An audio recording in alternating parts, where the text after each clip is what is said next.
জবাব চাই। এই আমাদের চোখের যিনি ভগবান তাকে ধর্ষণ করে খুন করা হলো কেন, পুলিশ প্রশাসন জবাব চাই। বন্দে মাতরম, বন্দে মাতরম। বিজেপি জিন্দাবাদ, বিজেপি জিন্দাবাদ। সারা রাজ্য জুড়ে বিজেপির অবস্থান কর্মসূচি চলছে, চলবে।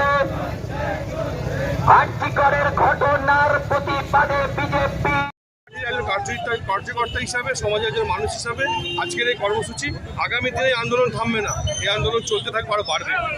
কোথাও কি মনে হচ্ছে যে এটা করানো হয়েছে? দেখুন, মনে আমাদের অনেক কিছুই হচ্ছে।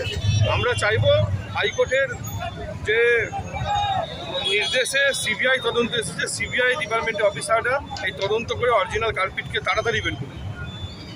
আর বিক্ষোভ কি এখন সমাপ্ত? আপাতত বিক্ষোভ এখানে সমাপ্ত, কিন্তু বিক্ষোভ সমাপ্ত হয়েছে, কিন্তু আন্দোলন সমাপ্ত হয়নি। এই আন্দোলন আবার চলবে। আর কোথায় কোথায় হবে এই বিক্ষোভ? আমাদের আরামবাগ সাংগঠনিক জেলায় যেটা হচ্ছে, গোঘাটে 4 জায়গায় হচ্ছে, হাজিপুর মোড়, আমাদের পচাখালী, ডাঙ্গাই এবং বালি।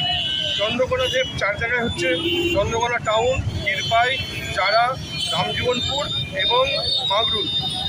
আমাদের এটা খানাকুলে 4 জায়গায় হচ্ছে, মুর্শিদাবাদে 2 জায়গায় হচ্ছে, এখানে হচ্ছে, হেলানে হচ্ছে, তারকেশ্বরে হচ্ছে, হরিপালে হচ্ছে। সর্বত্রই আমরা এই কর্মসূচি